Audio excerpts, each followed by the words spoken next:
Hello everyone, I hope you're all doing well. As many of you know, I'm a huge fan of Scandinavian ocean liners, and the vessel we'll be covering today is no exception. The MS Kungsholm was an ocean liner built in Germany by Blohm and Voss for the Swedish American line, and she would go on to become one of the most famous ocean liners of the 1920s. Hello everybody, it's Jamie from Old Shipping Lines, and in today's video, we'll be covering the entire story of this remarkable vessel, from her early beginnings, through her years of service, and finally to her end at the scrapyard. The story begins in Hamburg, Germany, at the famous Blohm and Voss shipyard. The Swedish American line commissioned a new flagship, and she would be built as the MS Kungsholm. Completed in November of 1928, she was a vessel of impressive scale and modern design. Her length was 181.32 meters, or just over 594 feet with a beam of 22 meters. She displaced 21,250 gross registered tons. Her propulsion came from two powerful 8-cylinder Burmeister and Wayne diesel engines, driving twin screws to a service speed of 17.5 knots. But it was her interior configuration that defined her purpose. The Kungsholm was designed to carry a total of 1,428 passengers, but they traveled in three distinct worlds. There was space for 209 passengers in first class, 395 in second class, and 940 in third class, reflecting the social strata of transatlantic travel in the late 1920s. The first class lounge on the Kungsholm was one of the ship's most elegant spaces, designed in the Swedish Grace Art Deco style by Carl Bergsten. It was decorated with black, grey, red, and gold tones, and featured high-quality materials and furnishings that created a refined yet comfortable atmosphere for first-class passengers. A red grand piano often stood in the lounge, adding to the room's social and musical appeal, while elements like grey sealskin upholstery and geometric patterns gave the lounge a distinctive, luxurious character that reflected contemporary Swedish design trends. The first-class stairway and entrance aboard the Kungsholm were part of the ship's richly decorative Art Deco public spaces designed by Carl Bergsten. This area served as the elegant transition from the main embarkation and reception hall into the first-class salons and dining rooms. The interiors throughout the first-class section, including the stairway and entrance, used a bold black, grey, red, and gold color scheme with geometric patterns and stylized Egyptian-inspired details that reflected the Swedish Grace interpretation of Art Deco. These design choices set the tone for the luxurious public rooms and communicated a strong sense of modern, sophisticated Scandinavian style right from the moment passengers stepped aboard. The first-class library on the Kungsholm was one of several refined quiet spaces provided for first-class passengers, giving them a comfortable place to read, write, or relax away from the livelier social lounges. Like the other public rooms in first class, it was part of the ship's Art Deco-inspired Swedish Grace interiors, which emphasized stylish design and quality craftsmanship throughout.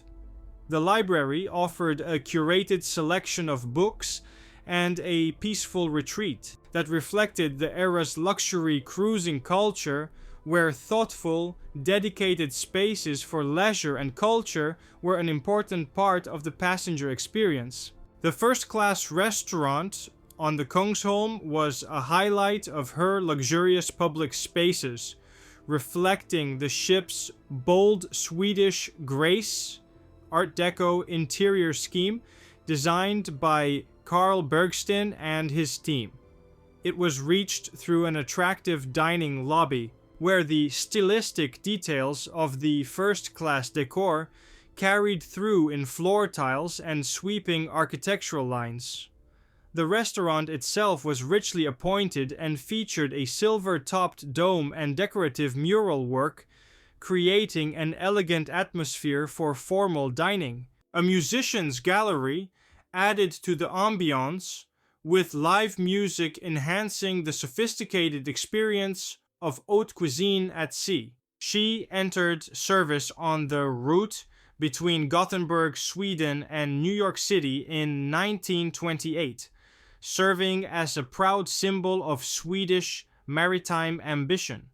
The Kungsholm also operated Caribbean cruises out of New York, offering wealthy passengers winter escapes to warmer climates. In June of 1938, she served as flagship for a royal visit, carrying Crown Prince Gustav VI Adolf and Crown Princess Louise of Sweden to Wilmington, Delaware, to commemorate the 300th anniversary of the Swedish landing in America. Interestingly, for a brief period between 1940 and 1941, as the Kungsholm cruised the Caribbean after war had broken out in Europe, the author J.D. Salinger was employed aboard as the entertainment director. This peaceful era of luxury travel, the peaceful Caribbean cruises, ended on December 31st, 1941. With the United States now fully engaged in the Second World War, the US government requisitioned the Kungsholm. The luxury liner was placed under the control of the War Shipping Administration, and her days of carrying vacationing passengers were over. She was given a new name, one honoring Swedish American engineer John Ericsson, designer of the Civil War ironclad USS Monitor. Under the command of Captain John Nordlander, the ship that was once the pride of Sweden was now the troopship John Ericsson, delivered for contract operation by United States Lines to meet the US Army's urgent transportation needs. The transformation from a vessel of leisure to one of war was swift and total. Her elegant lounges and staterooms were stripped out to make space for bunks and military equipment. The ship's new mission became clear almost immediately. In late January of 1942, the John Ericsson was one of 7 transports hurriedly assembled in New York for what was, at that point, the largest troop movement the United States had attempted. This was Task Force 6814, also known as the Poppy Force, under the command of General Alexander Patch. Their objective was to secure the island of New Caledonia, codenamed Poppy, which was a vital link in the South Pacific line of communication to Australia. The strategic stakes could not have been higher. At the time this force was assembled, the John Ericsson was initially allocated to the State Department. With her addition, and by cutting troop allocations on other convoys crossing the Atlantic, the 7 ships assembled had a combined troop capacity of almost 22,000 soldiers. The John Ericsson sailed from New York late on January 22nd, 1942, joining this critical expedition. The force she helped transport would later be organized in New Caledonia as the famed Americal Division.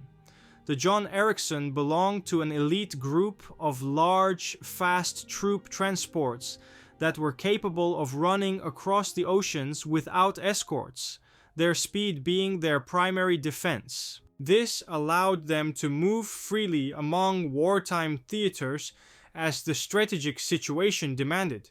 She operated alongside other notable vessels, including Moore McCormack's liners Argentina, Brazil, and Uruguay, as well as Matson Lines' Lurline, Mariposa, Matsonia, and Monterey. For the remainder of the war, the ship that had once hosted royalty and authors crisscrossed the globe, a vital artery in the logistical network that supplied the Allied war effort.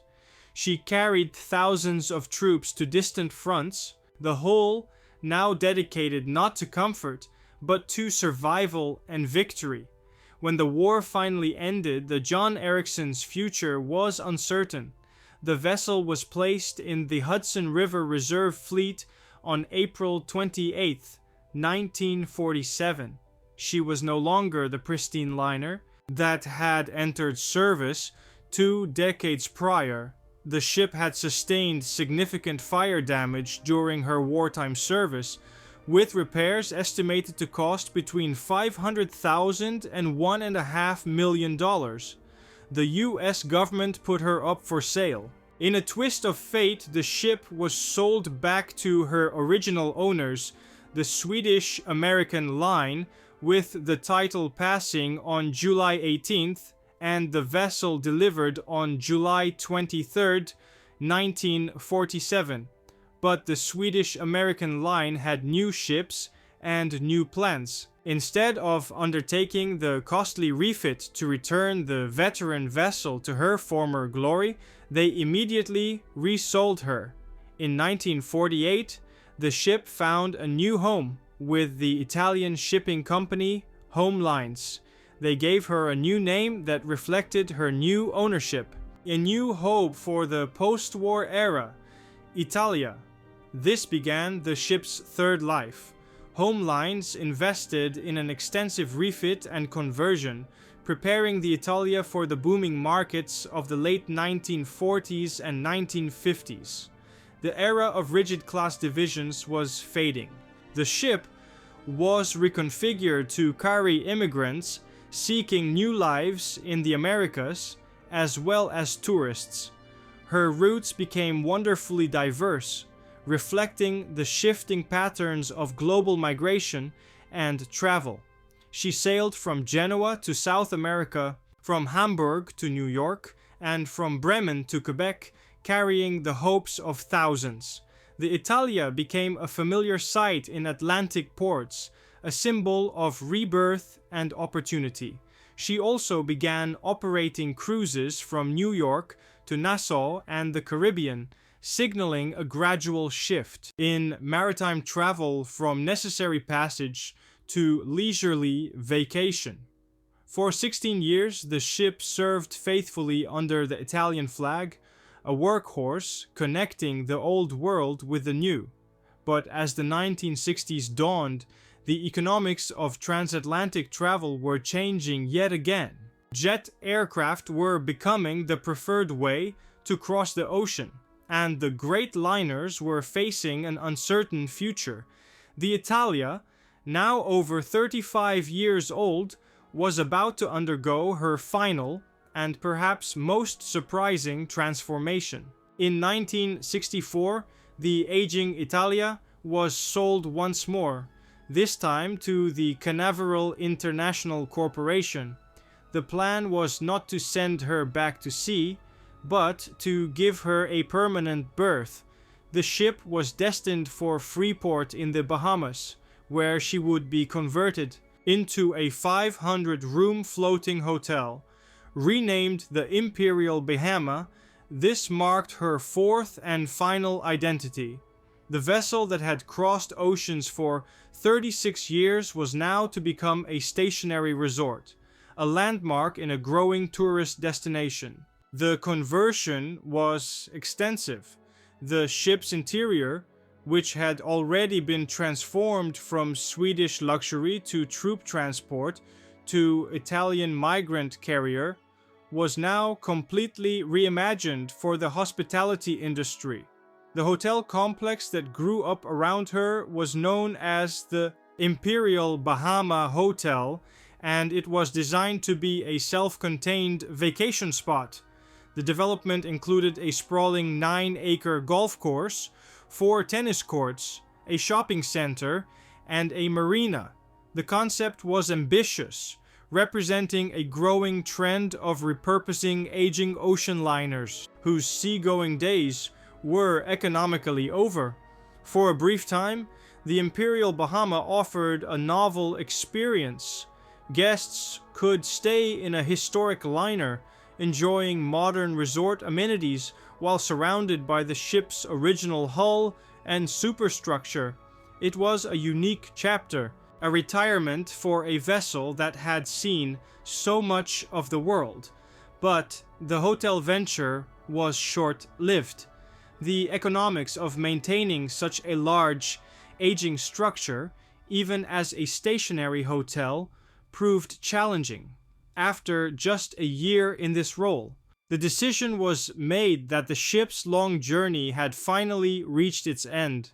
In 1965, the Imperial Bahama, formerly the Italia, the John Ericsson, and originally the Kungsholm, was sold for scrap. Her final voyage was a solemn one, a trip across the Atlantic, not under her own power as in her glory days, but under tow. She was sent to the shipbreakers in Bilbao, Spain. After 37 years of service that spanned the globe and witnessed some of the most significant events of the 20th century, the ship was to be dismantled in 1965. And that brings us to the end of the remarkable journey of the ship that began as the MS Kungsholm, from her beginnings as a luxurious Swedish ocean liner to her heroic service as the troopship John Ericsson, her rebirth as the Italia, and finally her brief stint as the Imperial Bahama hotel ship. This vessel truly lived multiple lives across oceans and decades. It's amazing to think how one ship could witness so much history, carrying royalty, authors, troops, immigrants, and vacationers, and adapt to the changing tides of the 20th century. Though she was ultimately dismantled in Spain, the story of this ship reminds us of the resilience and versatility of these floating giants, and the stories they leave behind long after the last whistle fades. And that marks the end of a video, my friends. Thank you all so very much for watching. I hope you guys enjoyed it. Now, if you liked what you saw, please consider subscribing to the channel, as that would help out the channel a lot. Now, if you have any thoughts, comments or questions, please leave them in the comment section down below, as I absolutely love reading your comments. And please let me know in the comment section down below as well what ships you would like me to cover in the future. Now be as well sure to check out our social media pages. We are on Twitter, we are on Instagram, and we also recently have a website, oldshippinglines.com, where we have articles of the ships we cover and we have book reviews as well. I think you will enjoy the website very much. Now, with that out of the way, guys, I wish you all a good night or day, wherever you are. Stay safe, stay happy, and we will see each other on the next video. Goodbye, my friends.